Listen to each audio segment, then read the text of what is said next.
북쪽 왕조들에 대한 이야기를 나누려고 합니다. 북쪽 왕들 중에 오므리라고 하는 사람이 이제 새로운 왕조를 세웠잖아요, 그죠? 쿠데타를 일으켰던 시므리 세력들을 다 일거이 제거하고 왕으로 이제 자리를 잡았습니다. 그런데 그가 정치적으로나 군사적으로나 아니면 탁월한 행정 능력을 통해서 수많은 리더십을 발휘했고 또 사마리아로 수도를 옮기는 그런 엄청난 그런 역사를 만들었어요. 그죠? 어떻게 보면 인간의 역사로 보게 되면 야, 대단한 업적을 남겼구나라고 그렇게 볼 수가 있지만 성경은 주목하지 않습니다. 성경은 그가 그 많은 업적과 치적을 남겼다 할지라도 별로 관심 없어 합니다. 하나님의 마음을 담은 거죠, 그죠? 과거에 그 카터 대통령이라고 하는 분 아시죠, 그죠? 가장 무능력하다라고 일컬어지는 미국의 대통령인데, 그들은 언제나 주일이 되면 어떻게 했습니까? 시골 교회 학교의 교사로다가 늘 언제나 섬기는 일들을 했다는 거예요. 근데 그가 인생의 여정길에서 늘 언제나 우리 믿음의 사람들에게 남겨오는 아름다운 선한 영향력은 뭡니까? 끝까지 우리 하나님의 예배를 사수했다는 거예요. 그는 왕이라고 하는, 대통령이라고 하는 직책도 물론 중요하지만 그것보다 더 중요한 게 뭐였습니까? 하나님께 예배 드리는 거였어요, 예배. 대통령이라고 하는 기간은 사실 4년밖에 안 되잖아요, 그죠? 4년, 5년? 길어야 5년이잖아요, 그죠? 그 끝나면 뭐 남습니까? 별로 사람들 주목하지도 않고 뭔가 정치적으로 조금 이용만 하려고 하지 그렇게 큰 비중을 차지 않습니다. 그런데 그는 100년살이 인생보다 더 우리 하나님께 인정받기를 원하는 것은 뭡니까? 하나님 앞에 깨어있는 예배자로 하나님께 인정받는 삶을 살아가는 것이 자기에 있어서는 가장 최우선 중요했다라고 하는 삶의 가치관을 우리 믿음의 사람들에게 보여줬다는 거예요. 오므리라고 하는 사람도 이것저것 그 이스라엘에 많은 것들을 남겼다 할지라도 하나님 별로 관심 없어요. 그가 과연 얼마만큼 하나님을 신실하게 믿었는지 거기에 주목을 했다는 거예요. 그래서 오므리도 역시 마찬가지로 뭐라고 합니까? 여로보암의 길을 갔다라고 합니다. 하나님이 인정하지 않는 그 길을 갔다라고 얘기를 해요. 근데 이제 그의 아들은 산 넘어 산이라고 그 전에 있었던 왕조들보다 그 전에 있었던 왕들보다 더 하나님의 세계를 거역하는 하나님의 말씀을 완전히 반역하는 행위를 저질렀어요. 그 오므리의 아들이 누가 있었습니까? 아합이라고 하는 왕이 있었어요. 아합. 그래서 이 아합을 뭐라고 얘기를 하느냐면 오늘 30절에 보시면 이렇게 나와 있어요. 오므리의 아들 아합이 그의 이전의 모든 사람보다 여호와 보시기에 악을 더욱 행하여 모든 사람보다 악을 더 행했답니다. 그리고 또한 말씀을 보시게 되면 31절, 32절, 33절까지 세 구절인데 같이 한번 읽어보겠습니다. 아합의 이 죄악의 적나라한 이 행태를 아주 신랄하게 고발을 하고 있습니다. 31절부터 33절까지 같이 시작. 느밧의 아들 여로보암의 죄를 따라 행하는 것을 오히려 가볍게 여기며 시돈 사람의 왕 바알의 딸 이세벨을 아내로 삼고 가서 바알을 섬겨 예배하고 사마리아에 건축한 바알의 신전 안에 바알을 위하여 제단을 쌓으며 또 아세라상을 만들었으니 그는 그 이전의 이스라엘의 모든 왕보다 심히 이스라엘 하나님 여호와를 노하게 하였더라. 심히 이전의 왕들보다 더했다는 얘기예요. 이전의 왕에 비하면 세 발의 피라는 얘기죠, 그죠? 조족지일이라는 얘기예요. 상대가 안 된다는 얘기입니다. 그의 장인어른은 어떤 사람이었습니까? 여기 오늘 말씀 가운데 등장하고 있는데 시돈 사람의 왕 엣발이라고 하는 사람이 엣발. 근데 이 엣발의 이름의 의미가 뭐냐면 바알은 살아계시다. 바알신은 살아계시다요. 그의 딸 이세벨이라고 하는 사람, 그 사람의 이름은 또 뭡니까? 바알신은 왕이다라는 얘기예요. 바알신은 왕이다. 그 요 이세벨이라고 하는 사람하고 그의 상인어른이었던 엣발이라고 하는 사람한테 아합이라고 하는 사람이 완전히 다 가스트라이팅 된 거예요. 완전히 다 정신적으로 지배당했던 거예요. 그러니까 이스라엘, 북쪽 이스라엘이 하나님의 신앙이라고 하는 것을 찾아볼 수가 없었지만 그나마 좀 희미한 그런 등불이 있었는데 그 희미한 신앙의 등불마저도 완전히 다 꺼트렸던 사람이 아합 왕이에요. 아합 왕.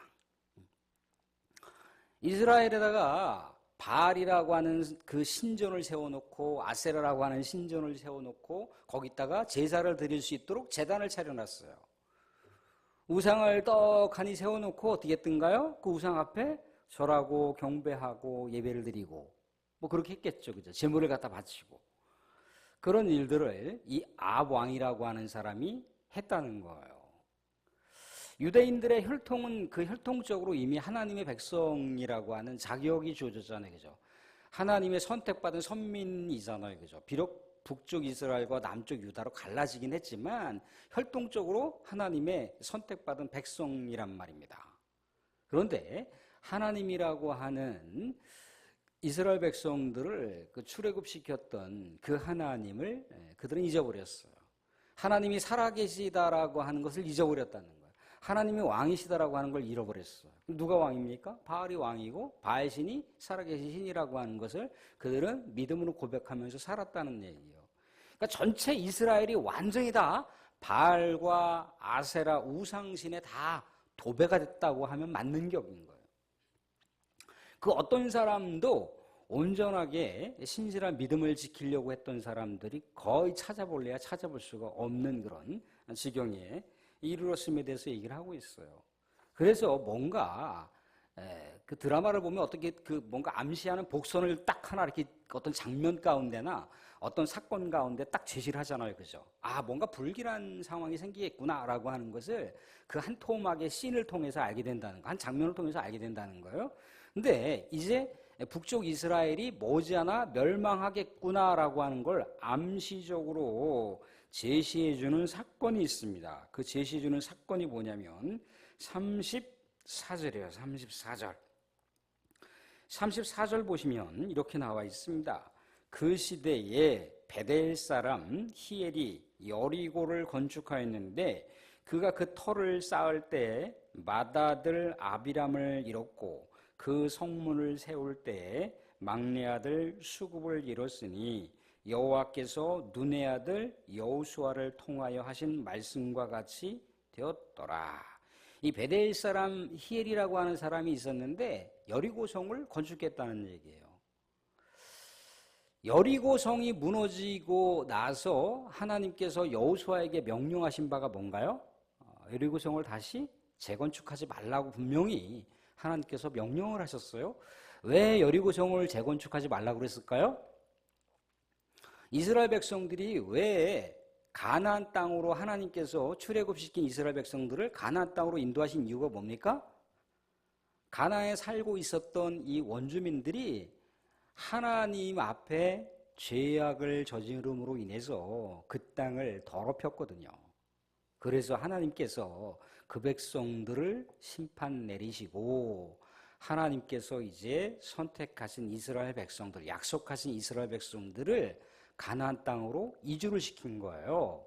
그래서 그 심판의 사건 중에 하나가 뭔가요? 여리고성이 무너지는 사건을 통해서 하나님께서 가나안 땅에 살고 있었던 원주민들을 심판하셨던 그 사건이 여리고성이 무너지는 사건이에요. 그런데 심판하시기 위해서 여리고성을 무너뜨려 놨는데 여리고성을 다시 건축한다는 건 뭘 얘기하는 겁니까? 하나님의 심판을 무효화시키겠다는 것밖에 안 되잖아요. 그죠? 그래서 하나님께서 어떻게 명령을 내리셨냐면 여리고성을 만약에 건축하는데 그 기초석, 터를 만약에 세워갔을 경우에는 맏아들을 쳐버리신다 그랬어요. 그리고 문을 이제 만들 때 다 건축을 하고 나서 이제 문을 만들 거 아니에요, 그죠? 문을 만들 때 막내 아들을 또한 친다고 분명히 여호수아 때 여호수아에게 명령하셨던 내용이라는 거예요. 그런데 요 베델 사람 히엘이라고 하는 사람이 어떻게 했던가요? 하나님의 명령을 불순종해 버렸습니다. 거역을 해 버렸어요. 근데 이 히엘이라고 하는 사람이 그저 주도적으로 건축을 할 수 있었겠습니까? 아합의 제가가 있었겠죠. 아합 왕이 허락을 했겠죠. 왜냐하면 그만큼 여리고라고 하는 지역에 성을 세우는 일들은 굉장히 중요한 가치가 있기 때문에 왕의 허락을 반드시 받았을 거라는 거예요. 그러면 이 여리고성이 무너진 것은, 여리고성이 무너져서 다시 세우는 것은 누구의 작품입니까? 아합과 베델 사람 히엘의 작품이라는 거예요. 그래서 결국 말씀 가운데 어떻게 됐던가요? 말씀 가운데 34절에 보시면 맏아들 아비람을 잃었습니다. 그 터를 쌓을 때 맏아들 아비람을 잃었고 그 성문을 세울 때 막내 아들 수굽을 잃었다. 여호와께서 눈의 아들 여호수아를 통해 하신 말씀과 같이 되었더라. 수고스럽지 않은 우리 여호수아를 찾아보겠습니다. 여호수아 6장입니다. 여호수아 6장 26절을 보겠습니다. 예, 구약 성경 327쪽에 여호수아 6장 26절. 예, 여호수아 6장 26절 찾으셨나요? 예, 구약 성경 327쪽 여호수아 6장 26절입니다. 자, 같이 읽겠습니다. 같이 시작. 여호수아가 그때 맹세하게 하여 이르되 누구든지 일어나서 이 여리고성을 건축하는 자는 여호와 앞에서 저주를 받을 것이라. 그 기초를 쌓을 때에 그의 맏아들을 잃을 것이요 그 문을 세울 때에 그의 막내 아들을 잃으리라 하였더라. 아멘. 그래서 맏아들 아비람을 잃어버렸고 막내 아들 수굽이라고 하는 사람을 잃어버렸어요. 그런데 이렇게 하나님의 말씀을 거역했음으로 인해서 한 집안이 완전히 몰락해 버렸잖아요, 그죠? 근데 이 한 집안이 몰락한 것은 아까 말씀드린 대로다가 복선입니다. 이제 머지않아서 아합 왕가가 무너질 것이라고 하는, 하나님의 말씀을 거역하고 하나님의 말씀을 완전히 파괴해 버리는 그런 족속들은 다 멸망할 것이라고 하는 것을 분명하게 여기서 암시를 하고 있어요. 그러니까 아합이라고 하는 왕이 하나님의 말씀을 떠나버렸잖아요, 그죠?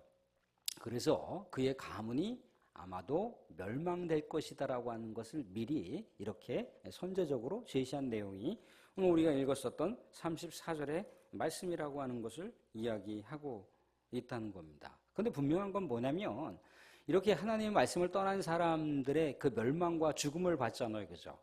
근데 우리는 이제 이 뒷이야기를 보게 되면 엘리야의 이야기와 엘리사의 이야기를 볼 수가 있어요, 그죠?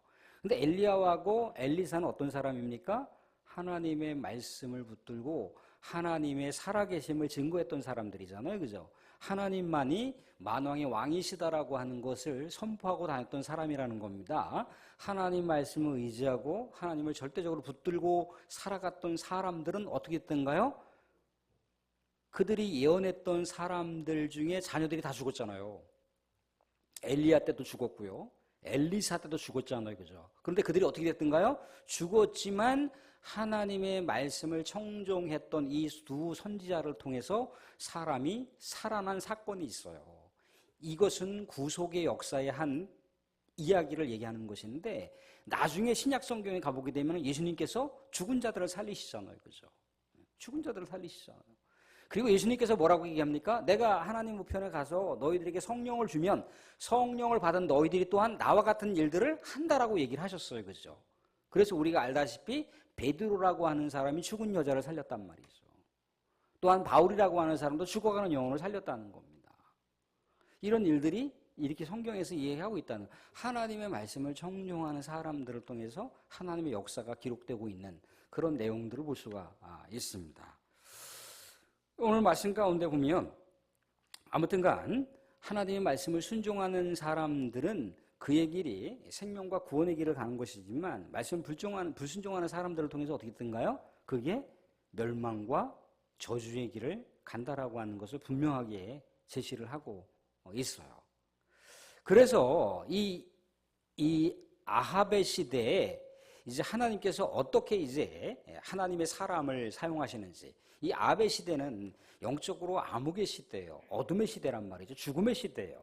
근데 이 죽음의 시대, 이 암흑의 시대를 하나님께서 어떻게 살리시는지, 어떻게 이 암흑을 빛의 세계로 만드시는지 그 한 사람을 하나님께서 사용하십니다. 그 한 사람이 누군가요? 바로 엘리야라고 하는 사람이에요. 엘리야라고 하는 사람. 근데 엘리야가 우리 하나님의 말씀을 붙들고 이렇게 예언을 하더라는 거예요. 어떻게 예언을 하냐면 하나님의 말씀에 그 전권을 받아서 이렇게 얘기를 합니다. 17장 1절을 가보시면 우리 17장 1절을 한번 읽어보겠습니다. 우리 열왕기상 17장 1절입니다. 열왕기상 17장 1절 같이 한번 읽습니다. 같이 시작. 길르앗에 우거하는 자 중에 디셉 사람 엘리야가 아합에게 말하되 내가 섬기는 이스라엘의 하나님 여호와께서 살아 계심을 두고 맹세하노니 내 말이 없으면 수년 동안 비도 이슬도 있지 아니하리라 하니라. 그래서 하나님의 말씀에 그 전권을 받아서 왕 앞에 담대하게 얘기를 하는 거예요. 담대하게. 정말 엘리야의 목이 참수될 수도 있는데 그것을 불사하고 하나님의 말씀을 대언하는 거예요. 하나님의 말씀이 떨어지지 않으면 이 땅 가운데 어떻게 된다는 겁니까? 비를 내리지 않겠다는 거예요. 가뭄이 들겠다라고 하는 얘기를 해주고 있어요. 그런데 여러분들 생각해 보세요. 왜 하필이면 그 많은 재앙 중에 왜 비를 내리지 않는다고 하셨을까? 왜 가뭄을 그 땅 가운데 저주로 내리신다고 했을까? 우리 생각해 봐야 돼요. 자, 바알과 아세라라고 하는 신이 어떤 신이죠? 비의 신이에요, 비의 신. 풍요의 신입니다. 풍년의 신이에요. 가나안 원주민들은 그들이 풍년 다작을 원한다면, 그리고 많은 자녀들을 출산하기를 원한다면 누구 신을 믿으면 되는 거예요? 바알 신을 믿으면 되는 거예요. 신전에 가서 비나이다 비나이다 하고 우리 가정 가운데 아들을 5명 주시고 딸을 3명 주십시오라고 이렇게 다산을 그렇게 기원을 하면 아세라 신한테 기도를 하면 되는 거예요. 풍년을 원하면 바알 신 앞에 가서 비나이다 비나이다 우리가 농사 짓는 것 한 해 풍년 다작이 되게 해주십시오. 대풍년을 이루게 해주십시오. 비도 많이 주시고 이슬도 많이 내려서 정말 쾌적한 환경을 좋게 해주셔서 정말 풍년이 되게 해주십시오. 그게 가나안 원주민들의 토속신앙이에요.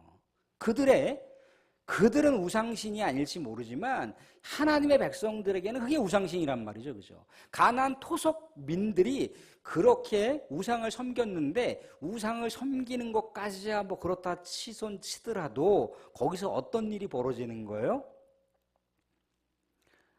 신을 섬기는 것이 해괴망측한 모습으로다가 섬기는 그런 모습이 나타나다는 거예요. 심지어 자녀들을 죽여서 인신제사를 바치는 경우가 생기기도 하고요.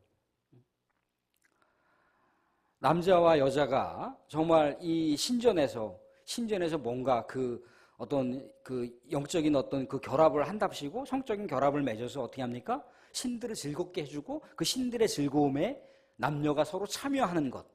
그런데 그건 단순히 인간적인 그런 육신적인 욕망을 결합시키는 차원이 아니라 그 신들의 세계와 함께 합치되기 위해서는 그렇게 해야 된다는 거예요. 최근 들어서 나타나고 있는 이단 사이비 교주들이 그런 걸 외치는 거잖아요. 그죠? 하나님과 온전하게 연합하려면 나하고 결합을 해야 된다라고 하는 것으로다가 거짓 그 사상들을 유포하잖아요. 거짓 신앙을 유포하잖아요. 그죠? 거기에 아주 지성적인 젊은 사람들이 넘어가더라는 얘기죠. 그죠? 그러니까 이스라엘 백성들이 하나님 눈에 안 보이잖아요. 그죠? 근데 가나안 원주민들은 거대한 상을 우리 부처상 몇십 미터 되는 거 있잖아요. 그죠? 가나안 우상들은요, 정말 몇십 미터 되는 그 거대한 석상, 거대한 돌상 앞에다가 그걸 딱 차려놓고 거기다가 흥건하게 제사를 드리니까 눈에 그냥 확확 들어올 거 아니에요. 그죠? 야, 저렇게 해야지. 제사를 저렇게 해야지 뭔가 풍년이 들어가는 거지. 우리 마을에는 시제 같은 거 없나요, 혹시? 예전에 뭐 산에다가 제사 드리는 사람들 보면 그냥 엄청나게 그냥 막차씩 걸고, 돼지 몇 마리 잡고, 소 머리 걸고, 풍악을 울리고, 동네 한 바퀴 그 풍악대가 돌고 산까지 돌아서 그 제사 드리는 데까지 가서 막 신들을 깨우잖아요. 그죠? 마을 신을 깨우고 조상 신을 막 깨워갖고 어떻게 합니까? 우리 좀 잘 좀 살게 해달라고. 근데 이제 이스라엘 백성들에게 근데 그게 없으니까 눈에 보이는 신이 있습니까? 없습니까? 하나님 돌에다가 아예 그 정 하나 끌 하나 대지 말라고 하셨던 것이 하나님의 그 십계명의 말씀이기 때문에 그 어느 것 하나도 뚜렷하게 보이는 신이 없는 거예요. 그러니까 눈에 보이는 거지. 아주 이스라엘 백성도 쏠깃했겠죠, 그죠? 아, 가나안 사람들처럼 저렇게 해야 되는 거구나. 그런데 그 시대에 바알과 아세라 우상을 섬겼던 최절정기를 이뤘던 사람들이 누구예요? 아까 엣바알이라고 하는 바알 신은 살아계시다. 이 이세벨이라고 하는 바알 신은 왕이시더라고 하는 그 시대에 가장 절정기에 이뤘는데 이 아합이라고 하는 왕이 완전히 다 이스라엘 백성들의 신앙을 바알과 아세라 신앙으로 완전히 다 물들여 버렸다는 얘기예요. 벗어날 길이 없고 헤어날 길이 없는 거예요. 그래서 하나님께서 정말 누가 살아계신 하나님이냐, 정말 살아계신 신이 누구냐라고 하는 것을 드러내기 위해서 비의 신이라고 얘기하는, 이스라엘 신이라고 얘기하는, 이 풍년의 신이라고 얘기하는 이 바알과 아세라 신의 주특기라고 하는 그 주특기를 가지고 하나님께서 재앙을 내리신 거예요. 하나님께서 3년 동안 재앙을 내리시는데 과연 비의 신이라며, 이스라엘 신이라며, 풍년의 신이라며 비 한 방울 없이 농사를 지을 수 있어? 해봐. 하나님께서 지금 뭔가 영적 싸움을 거는 거예요. 정말 그들이 섬기는, 이스라엘 백성들이 섬기고 이스라엘 왕이 섬기는 바알과 아세라 그 우상이라고 하는 것이 헛것, 아무것도 아닌 나무 토막에 불과한 것이라고 하는 것을 하나님께서 증명해 보이시기 위해서 비를 걷어버리시는 거예요.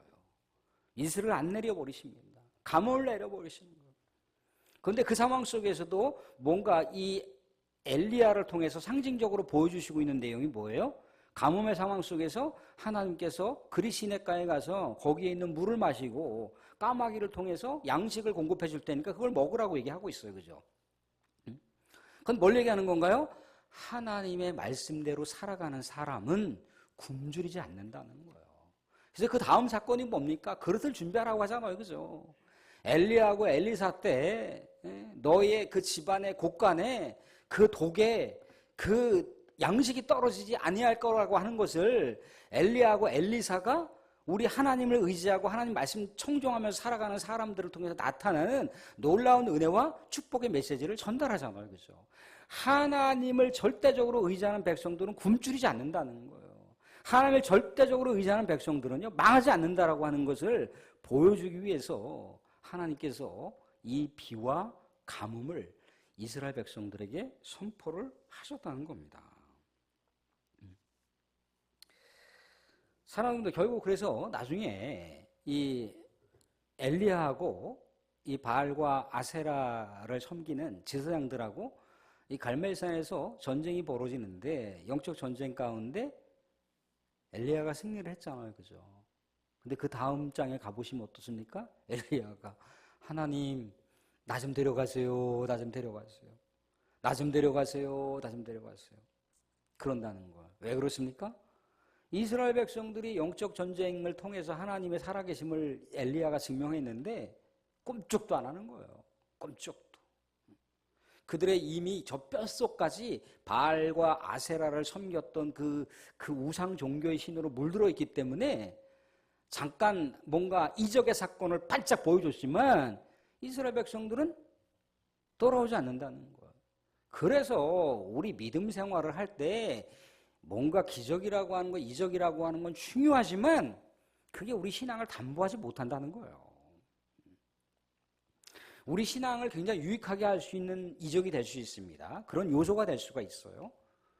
그런데 그것이 우리의 신앙을 이끌어가는 영원한 에너지가 안 돼요. 우린 끊임없이 날마다 촉촉한 이 모든 대지가 촉촉한 이슬을 이렇게 맞으면서 자라듯이 우린 날마다 우리 주님으로부터 은혜를 공급받지 않으면 메마른 삶을 살아갈 수밖에 없어요. 그래서 우리가 하나님의 말씀을 봐야 되는 것이고 늘 언제나 예배 가운데 예배자로서 살아가야 된다라고 하는 것을 이야기하고 있습니다. 사랑하는 분들, 말씀을 정리하겠습니다. 오늘 극명하게 나타나는 건 뭡니까? 하나님의 말씀을 떠나 하나님의 말씀을 거역한 사람들의 모습은 어떻다는 거예요? 그게 멸망과 그게 하나님의 징계를 받는 지름길이었다라고 하는 것을 보여주고 있어요. 그렇지만 하나님의 말씀을 붙들고 하나님을 절대적으로 의지하는 백성들에게는 어떻습니까? 그게 하나님의 축복의 길이라는 거예요. 그게 하나님의 생명의 길인 거예요. 왜? 하나님이 동행하시는 길이니까. 하나님 믿음의 백성들과 동행한다지 않습니까? 그죠? 끝난 거예요, 그러면. 우리 살아가면서 눈에 뭔가 보이는 게 없다고요? 뭔가 귀에 확 들어오는 게 없다고요?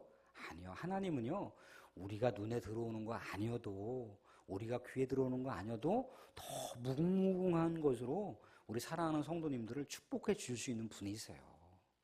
그 하나님 바라보시면서 말씀을 떠나지 말고 늘 언제나 또 깨어있는 예배자, 살아있는 예배자로서 하나님의 또한 살아계심을 우리가 증거하고 또 살아계심을 우리의 삶 속에서 또 드러낼 수 있는 신실한 또 믿음의 길을 갈 수 있기를 주님으로 축원드립니다.